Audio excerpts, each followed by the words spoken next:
तो सहरी में अगर रिवायती पराठे और अंडे खा के तंग आ चुके हैं तो आज आपके साथ शेयर करूंगी मैं एक ऐसी ज़बरदस्त सी रेसिपी जो आपका दिल खुश कर देगी। सहरी में मज़ेदार सा पराठा मिल जाए, साथ में अंडा हो और कुछ ऐसा सेटअप हो जाए कि फटाफट खा के फारिग भी हो जाए तो क्या ही बात है। तो आज आपके साथ शेयर करूंगी मैं इतना ज़बरदस्त अंडे पराठे की रेसिपी कि खा के आपका दिल खुश हो जाएगा। आसान रेसिपी तो है ही, साथ में मज़ेदार इतनी है कि ज़बरदस्त लच्छेदार गर्मा गर्म पराठे हैं, साथ में ऑमलेट भी अटैच है और मज़ेदार सी रेसिपी है। बिस्मिल्लाहिर्रहमानिर्रहीम, अस्सलाम वालेकुम and welcome back to my YouTube channel. मैं हूँ सिद्रा और आज हम बनाएंगे क्रिस्पी लच्छा पराठा अंडा। चलें जी, रेसिपी को शुरू कर लेते हैं।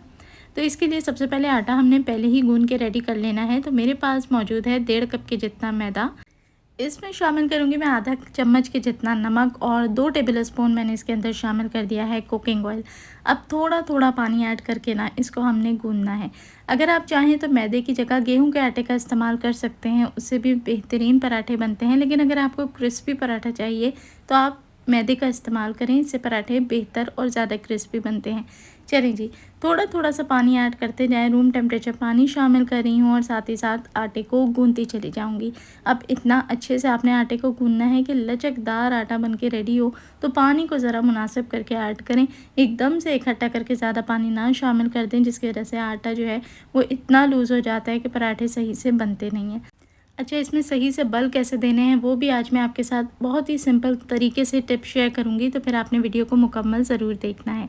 अच्छा, आटा जैसे ही इकट्ठा हो जाए ना तो आप 5-6 दफ़ा इसको ज़रा बोल के अंदर उठा के पटक लिया करें, इससे इसके अंदर अच्छी ज़बरदस्त सी लोच आ जाती है। साथ ही अब हमने क्या करना है, ऊपर इसके मैंने ऐड कर दिया है 1 से 1.5 टेबल स्पून के जितना घी। और देसी घी हो तो फिर बेहतरीन पराठे तैयार होंगे। साथ ही साथ अब घी ऐड करने के बाद क्या होता है कि इसकी चिपक ख़त्म हो जाएगी तो ये आराम से गूंद पाएगा। तो अब ज़रा इसको अच्छी सी मुक्की लगा के गूंद लेना है, इतना ज़बरदस्त कि आटे के अंदर जो है वो लचक पैदा हो जाए। इसी की वजह से आपके पराठे जो है वो बेहतरीन बन के रेडी होते हैं। चलें जी, अच्छा से इसको गूंदने के बाद ज़रूरी है कि हम इसको रेस्ट दे लें। तो मैं इसको कम से कम 15 मिनट का रेस्ट दूंगी और उसके दौरान हम इसका जो ऑमलेट है उसको रेडी कर लेंगे, ताकि पराठों के साथ ही अलग से ऑमलेट ना बनाना पड़े, उसी के साथ में हम बना लेंगे और ये कंप्लीट पैकेज बन के रेडी हो जाएगा। चलें जी, आटा जो है वो बहुत अच्छे से रेडी है। अच्छा, एक बात का आपने ध्यान रखना है कि ऊपर को आपने लाजमी जो है ना वो ऑयल से ग्रीस कर लेना है। हाथों पे ऑयल है तो उसी से कर लें और इसे कवर करें ताकि इसके ऊपर की जो लेयर है वो ड्राई ना हो। अब आ जाते हैं ऑमलेट की तरफ। तो मैं यहाँ 3 अंडों का इस्तेमाल कर रही हूँ। अगर आप चाहें तो 3 की जगह 5 अंडे भी ले सकते हैं, क्योंकि पराठे मैंने 6 बनाए थे लेकिन अंडे मैंने 3 इस्तेमाल किए थे, क्योंकि इसके अंदर अभी हम मुख्तलिफ़ किस्म की सब्जियों को भी शामिल करेंगे। चलिए जी, क्या करना है, अंडों को पहले अच्छे से फेंट लें। स्पाइसेस मैं बहुत ही लिमिटेड इसमें ऐड करती हूँ, ज़्यादा मसाले शामिल नहीं करेंगे।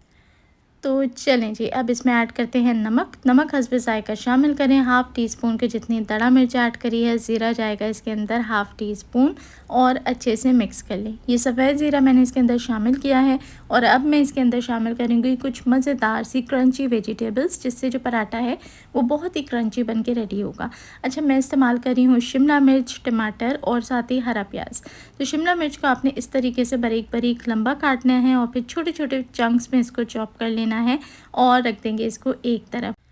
अब इसमें ऐड करेंगे हरा प्याज। तो हरे प्याज का फ़िलहाल जो हरा हिस्सा है उसको आपने बिल्कुल धागे जैसा बारीक बारीक चॉप करना है, इसी से इसका मज़ा आता है। और टमाटर का जो पल्पी पार्ट है उसको आपने हरगिज़ नहीं लेना, सिर्फ जो स्किन वाला सख्त पार्ट होता है उसी का आपने इस्तेमाल करना है और उसको भी छोटे छोटे चंक्स में चॉप कर देना है। अच्छा, प्याज का मैं अलग से इस्तेमाल नहीं कर रही हूँ। जो हरा प्याज का ऊपर सफ़ेद हिस्सा होता है उसी को मैंने छोटा छोटा बारीक चॉप कर लिया है। तो शामिल करेंगे वो भी अंडे में, साथ ही बारीक कटी हुई शिमला मिर्च और टमाटर जो हमने काट के रखा था, और फिर हरे प्याज का हरा हिस्सा जो हमने काट के रखा था। इन सभी सब्जियों के साथ जो ऑमलेट है वो बहुत ही मज़ेदार और बहुत ही खुशबूदार बन के रेडी होता है। तो ये ज़रूर ऐड किया करें, इससे जो फ्लेवर है वो बहुत ही बढ़ जाता है, साथ ही साथ जो खूबसूरती है वो भी बढ़ती है।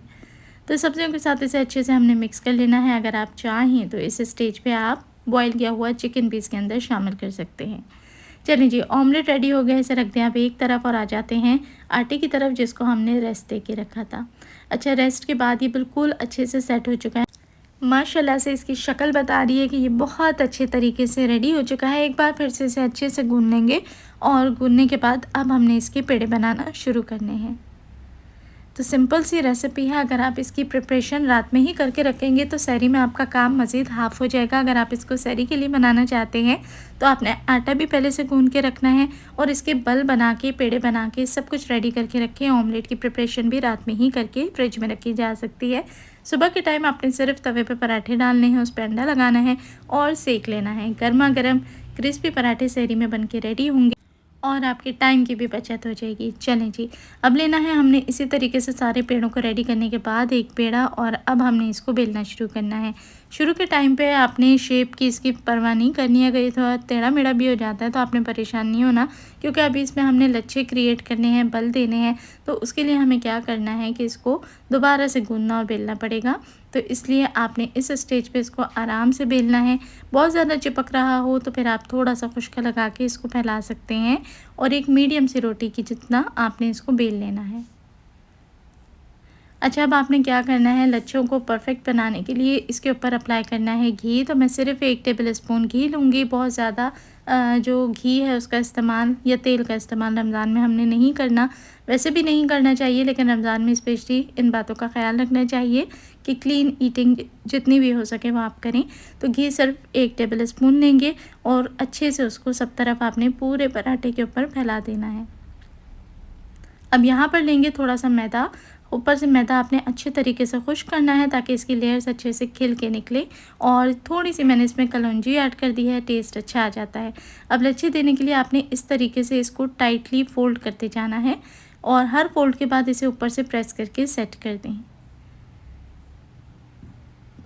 तो ये देखें, पूरे पराठे को इसी तरीके से हमने फ़ोल्ड कर लिया है। अब यहाँ पर बात ख़त्म नहीं होती। फ़ोल्ड किए हुए पराठे को आपने हल्का हल्का सा इस तरीके से प्रेस करके चपटा कर लेना है, और ये जो हमने चपटा किया है ना, इस पूरी पट्टी के ऊपर हमने दोबारा से हल्का सा घी ब्रश करना है।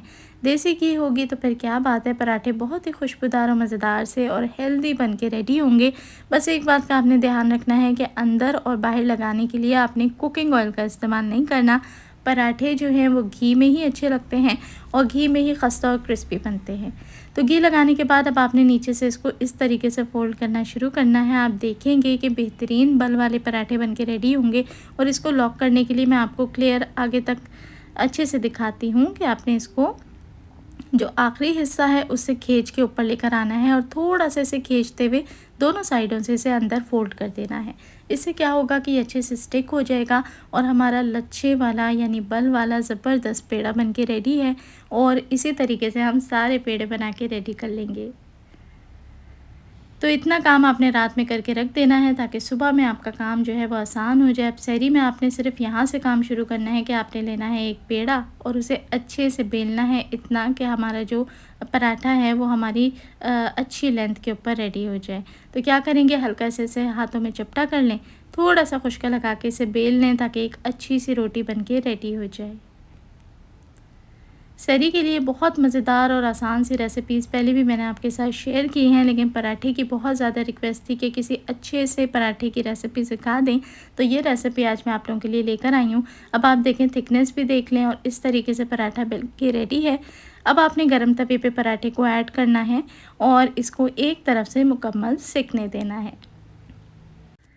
अब जैसे ही ये एक तरफ से मुकम्मल सिक जाएगा तो आपने इसकी साइड को फ्लिप कर देना है और नीचे यानी दूसरी तरफ से भी इसको सिकने देना है। और यहाँ पर जब ये दोनों साइड से 50 से 60% तक सिक जाएगा तो आपने क्या करना है कि इसके ऊपर वाली लेयर पे इस तरीके से ऑमलेट लगाना शुरू करना है। सब्जियों के साथ ये बहुत ही ना सिर्फ हेल्दी रहता है बल्कि खूबसूरत भी हो जाता है और जायके में भी बहुत ही टेस्टी हो जाता है। तो पूरे में आपने अच्छे तरीके से फैला के ठीक ठाक तरीके से अंडे को लगा देना है, बिना इस चीज़ की परवाह किए कि ये बहेगा। 2 सेकंड ऐसे ही छोड़ दें तो हीट मिलते ही अंडा सिकना शुरू हो जाएगा और पराठे पे अच्छे से चिपक जाएगा। साइडों से इसको लूज़ करने के बाद आपने आराम से उठा के इसको पलट देना है। बहुत ही आसानी के साथ ये पलट जाता है और नीचे की तरफ से सिकते हुए ऑमलेट जो है वो पराठे पे अच्छे से स्टिक हो जाएगा। अब आपने इसके ऊपर घी लगाना है। तो घी लगाते वक्त आपने इस बात का ध्यान रखना है कि पहले आपने हल्का सा साइडों में और ऊपर वाली लेयर को सेकना है और फिर साइड को फ्लिप करें। अब यहाँ देखें कितना ज़बरदस्त तरीके से पराठा फूल रहा है, हालांकि इसके साथ अंडा लगा हुआ है, उसके बावजूद गुब्बारे की तरह फूलता हुआ ये क्रिस्पी मज़ेदार सा पराठा ना सिर्फ खुशबूदार है बल्कि हेल्दी भी है और मज़ेदार भी है। तो बस एक ही वक्त में आपके दोनों काम हो गए। अलग से आपको अंडे ऑमलेट बनाने की ज़रूरत नहीं है। इस पराठे के साथ ना ही अलग से सालन की ज़रूरत है और ना ही चाय बनाने की ज़रूरत है, बल्कि इसके साथ मैंने मुख्तलिफ़ किस्म की चटनियाँ आपको सिखाई हुई हैं, वो आप सर्व कर सकते हैं। नहीं तो दही मौजूद होता है, दही के साथ इस पराठे का क्या ही मज़ा है। तो तैयार हैं हमारे ज़बरदस्त से मज़ेदार लच्छे वाले बल वाले क्रिस्पी क्रिस्पी एग पराठा।